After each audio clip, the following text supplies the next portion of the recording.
Hello, this is Mad Cat, the angry egalitarian that discusses this and that. And today is a very special episode where we get to learn something rather unique from everyday feminism. With me today is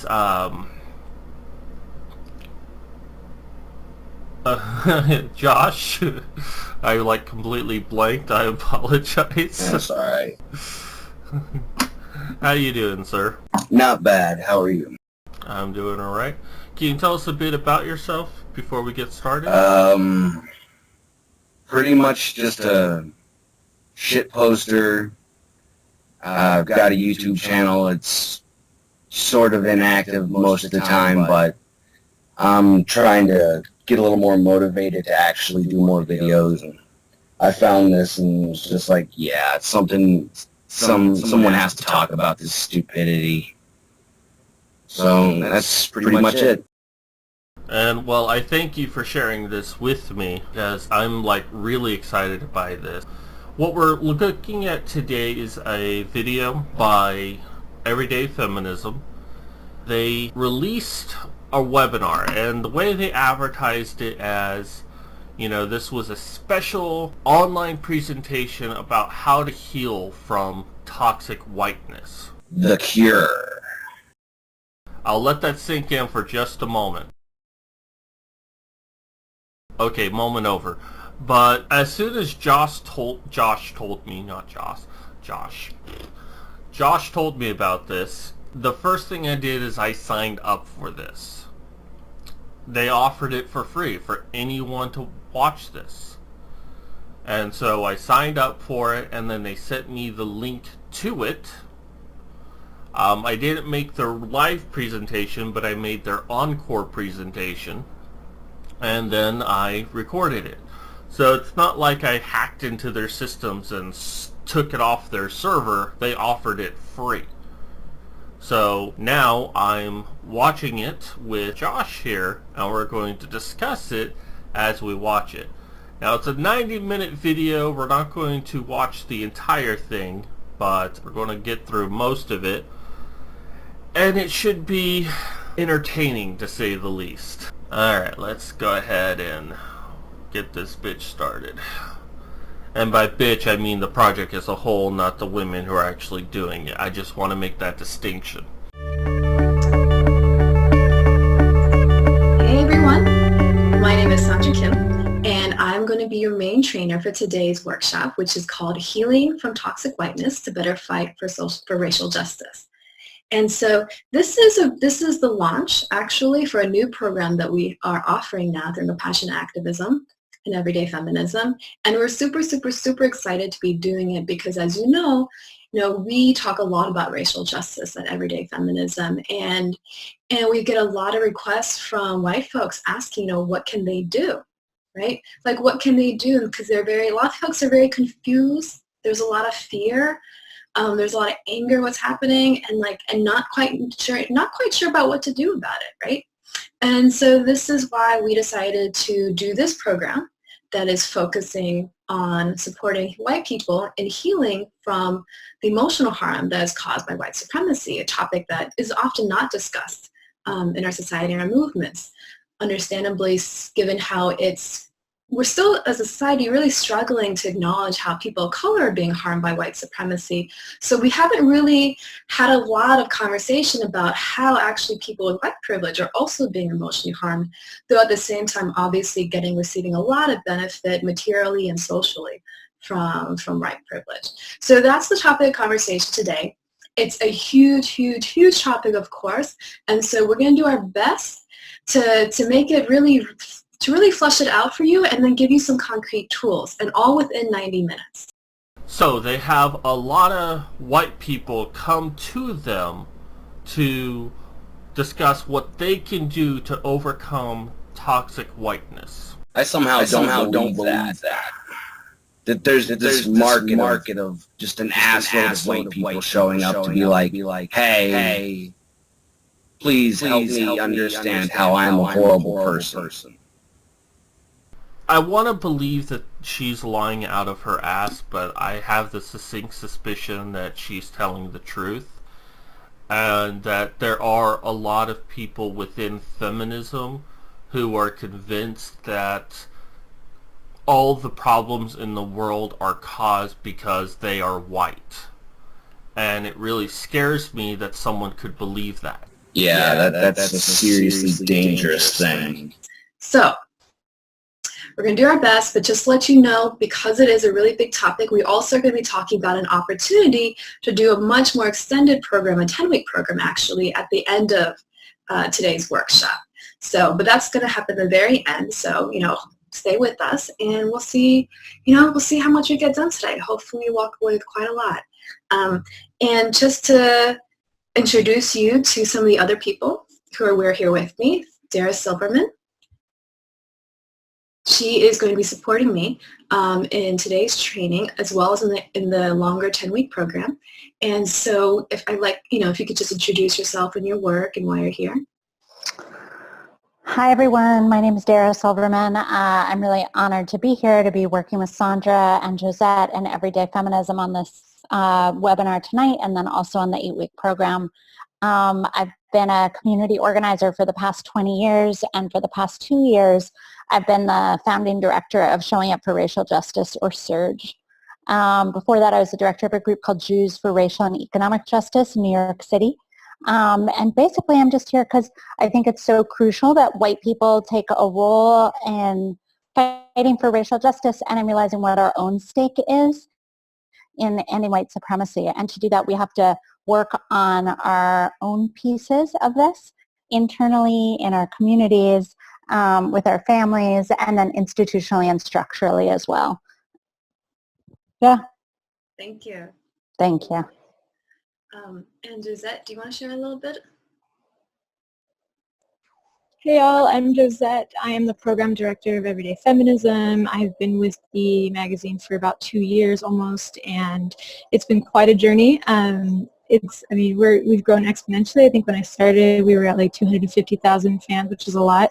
It was only 2.5 years old, but now we're over 500,000. So I've got to see a lot of that growth, and I've also got to see the growth of compassionate activism, which is what this model is based on, and it's changed my life like completely beyond words. I can't even really describe it without going into a lot of detail, but I've seen it change the lives of hundreds of people, and I love being a part of this work every single day.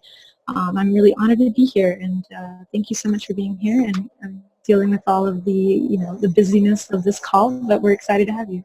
Mm-hmm, mm-hmm. Yeah, and just to make it clear, this is actually a mathematic version of compassionate activism, which is a capacity building program that we developed to help people heal from systemic oppression and develop the capacity to address everyday oppression with love and justice. And so this is actually our 3rd iteration.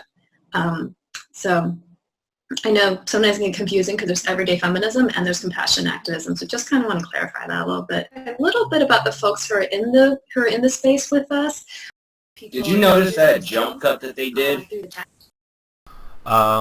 No. Where was it? Kind of want to clarify that a little bit about the folks who are. Whoa. Yeah, you saw that. Wow. Now, okay, so let me go ahead and explain something. Webinars lately that I've seen have, like, all of them have been free, but they've all been used as a way to sell a product, which this is what this is doing, and we'll discuss that when they come up with it. But basically, this is a 90-minute sales presentation. Now, one thing I've also noticed with that is a lot of these will say that they're live, but what they actually are pre-recordings. And often when I figure out that they're pre-recordings, then I find the actual file on the source page and just download it for my own viewing. I suspected that this might have been a pre-recording, claiming to actually be live. Well, here in a minute they start talking about the live chat that's going on, and I'm kind of guessing that what they did is they did it live, but they had a select chat that they picked that would only bring up certain topics and say certain things, so it could all be completely controlled. And then every once in a while when they would get off topic or something would be said that was kind of uncontrolled or unscheduled, they'd edit it out later on and just say, oh yeah, this is live. Yeah, no, that was a very good catch on that one. So yeah, they right away they're already lying about their presentation. And I mean, look, they promised to do this like so many times in a certain day, so I understand why they needed to do a pre-recording, but don't fucking lie to us, you know? If you're going to do a pre-recording, say this was filmed live the first time and we're showing you basically an encore presentation on every other time, that's understandable. But no, don't do this shit to us. And that's not even like a software glitch or a buffering glitch where we see like a second missing that can sometimes happen when you do a recording. This was an actual jump cut. Yeah. We have a lot of people introducing themselves through the chat. And so if you could share a little bit so we know who's with us.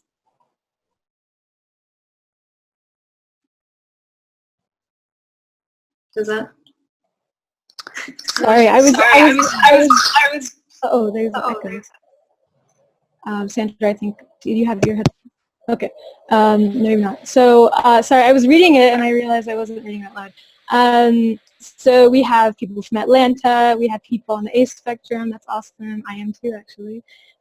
We have people who, mostly white with indigenous North and South American ancestry, we have folks from Spokane Valley, I'm sorry if I pronounced that wrong, Washington, a lot of, I mean, we have people from all over the country and people from different countries. I've seen Australia, I've seen Berlin, I've seen Istanbul, so, you know, it's quite a long range, and I hope those of you in in time zones that make this time a weird time for you, thank you for joining us. And a lot of what people have been saying in terms of what they want out of this or what brought them here was struggling with the very questions that we are trying to tackle together today. What is white privilege, or not what is it, but what is it, what is my relationship to it? How do I deal with it? How do I be an accomplice, not an ally? What can I do to mitigate some of these feelings that I have, including guilt, frustration, at times, even, you know, anger, that sort of thing. So we're really excited to have you. And you represent an incredible swath of society in the world, so we're excited to see where this goes. Yeah, thank you. Thank you so much. And thank you to everybody who shared in the chat box. I know that I'm not always the most like to raise my hand type of person, so it's always good to get folks who are very verbal and very vocal in group settings. So we're going to get started now.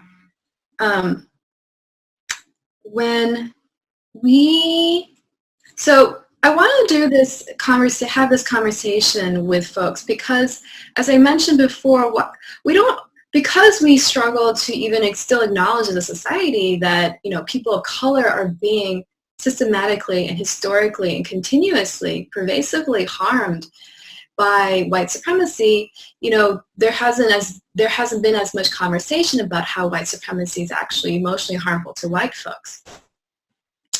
And so, and in the feminist movement, you know, we do talk about how patriarchy has been harmful to men and how toxic masculinity was created by patriarchy that yes, gave men male privilege, at the same time put them in this box, this man box, that was very emotionally damaging to them, right? Okay, first of all, if you get your fucking safe space, I get my man box, and you have no right to talk about it. Well, to be fair, what they're saying is that, you know, when men created the patriarchy... Kind of a double-edged sword. When they created the patriarchy, they also said that men are only supposed to act a certain way, and that men are not allowed to deviate from this way at all. Well, the patriarchy was never really invented. Now, a patriarchal system was developed over time. Yes, I do agree with that. And there was such a thing as a patriarchy throughout history. I will give feminists that.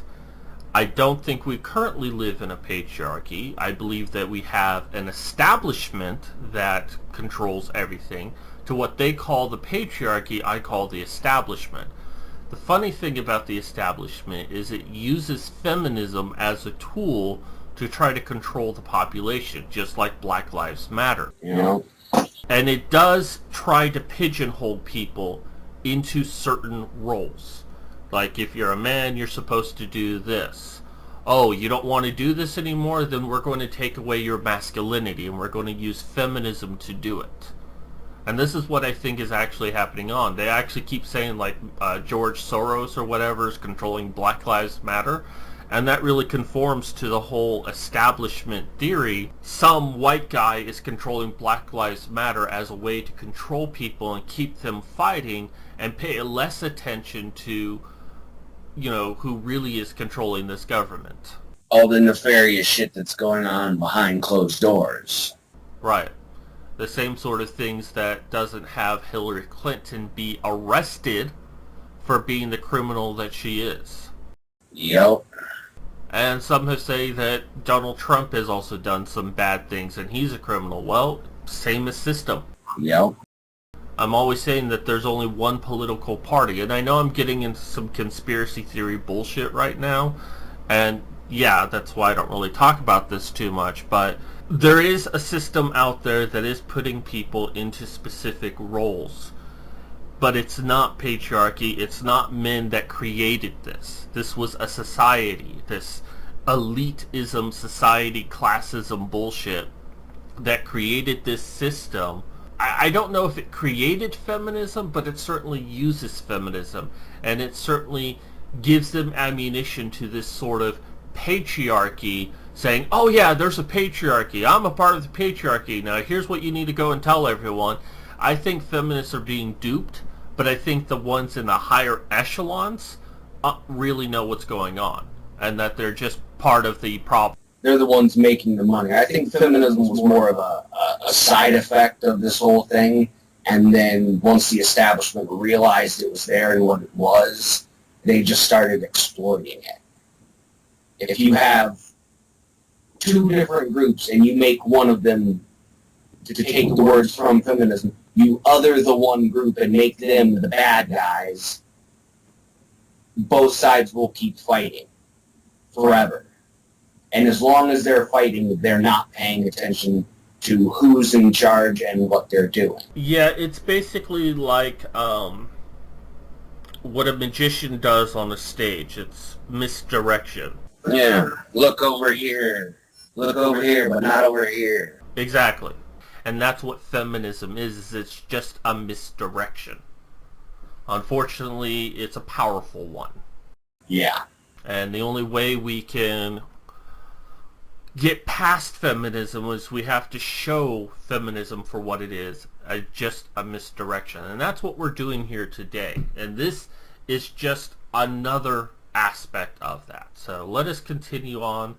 I do love how unprepared they are for this. They have no idea what they're doing. Yeah, it seems like they get halfway through a sentence and then they just kind of stop and they're like, what was the next thing I was going to say? Quick, just throw 3 words out.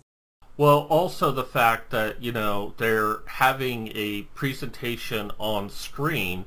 And they haven't even actually started the presentation. Well, they've started talking about it, but they haven't actually hit play. Yeah. And the video's covering up some of the words. Fortunately, we can guess what it says, but it's like, did you even do a practice run of this just to make sure that it comes through clearly? And so similarly, and I think anytime you have systemic oppression and personal privilege, there's emotional harm, right? And that this gets compounded over the generations. And so one of the things I wanted to talk about is just the really kind of confusing world, like white supremacy, I feel like gaslights white folks, right? And gaslights, if you don't know that term, it basically, when an abusive person starts to, when an abusive person, sorry, I keep getting text, so I'm going to stop looking at that. So when an abusive person starts to undermine somebody's understanding of their own reality, starts overriding, starts making things confusing. Like they can't trust their own sense of self. They can't trust their own sense of their own reality, right? And so the way that white supremacy does this is that it teaches you, one, that being racist is one of the worst things that you can be, right?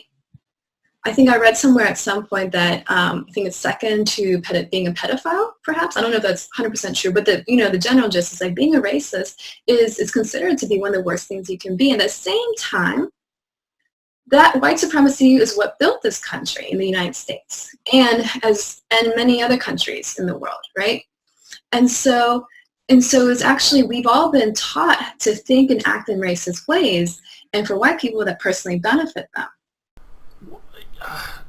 This being free and all is somewhat forgivable, but they are trying to offer a course on this, and I imagine it's going to be much the same as this. They could be a little bit more prepared. She's trying to define what gaslighting means off the top of her head. Yeah. She couldn't have a prepared statement for that, or she's quoting something and it's more anecdotal because she's not giving us the actual source on that. Like, well, somewhere it said that white people consider pedophilia worse than racism. I don't know where I saw that, but it was something like that. It's like, why don't you actually look it up? Yeah, I love that little benchmark that they use. Like, if you're claimed to be a racist, the only thing worse than you is a pedophile, and they're only slightly removed. They're only slightly worse than you. So, I mean, you could have... I mean, you fucking own a magazine called Everyday Feminism. It's freaking huge. And you got researchers, you've got resources. I mean, you could have done a better presentation than this, in all honesty. If I had the kind of foundation you have, I could have done much better than this. In fact, I think I am doing much better than this. Yeah, it's only a voice recording on top of a video, but, I mean, I've got a limitation in my resources, and I'm doing better. Shit, you see stoned Twitch streamers do better presentations than this. So, and at the same time, these racist behaviors that are really conditioned, trained into folks, white folks particularly, they're seen as not racist, racially neutral, or they're sometimes even seen as anti-racist, like being colorblind. I don't see color. Like that is supposed to be actually anti-racist. When the reality it is actually racist, right? And then in addition to that, we get taught that all these ways of white privilege don't actually personally benefit you. They're just normal, right? And so if you don't believe that you are personally benefiting from it or intentionally engaging in like explicit hatred, right, of people of color, then you have no personal responsibility. It has nothing to do with you. You've never colonized directly. You've never enslaved directly, right? And then it also says that, of course, if we do talk about racism, and that only harms people of color. We don't talk about how it harms white people, right? So as you can see, the multiple layers of this, as you start to work your way out of it, it's very hard to trust what your reactions are, right? Because you've been taught so many conflicting things. And that is part of it, right? That's actually, is that I think systemic oppression and white supremacy wants it because it has given us a shared narrative about what is right, what is good, which is whiteness, and what is bad, and what is other, what it doesn't belong, and that's things associated with people of color, right? And so there's a comfort in leaning on that. It feels like solid ground to white folks, right? Sandra, before we go on, people are asking for the PowerPoint to be bigger because they can't read it. Oh, they can't read the entire thing? No, so we have to hit play. There we go. Okay. All right. So, sorry, sometimes there's a lot of text. And sometimes there's a function in PowerPoint that's for playing, that starts it. I mean, PowerPoint is not just create a bunch of slides and then we look at the slides in the edit mode. There's a reason they call them slideshows. They show slides. And even that, I think, is still a bit on the small side. So again, they didn't really test this to see what it would look like when they finally did a video of it. And certainly you can enlarge it, but even then that's being stretched out.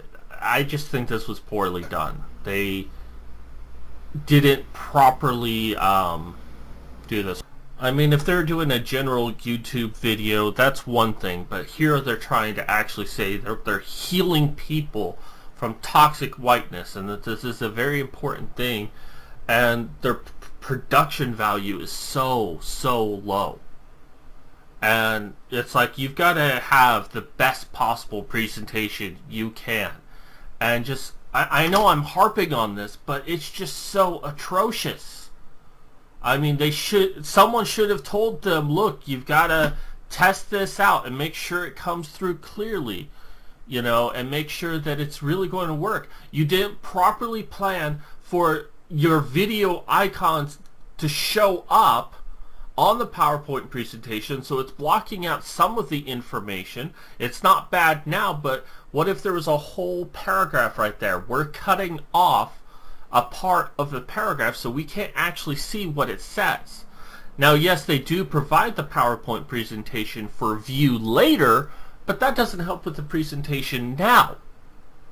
You should have reorganized the page to account for the video players that you have on top of your screen, or not have them on there at all so we can just see the presentation. It's like you're trying to sell a product. If you're going to do that, you have to make sure the appetizer, the presentation before the actual product, you have to make sure that it's actually good. You have to make sure that it actually gets people interested, that it looks good. Otherwise, you're losing potential profit.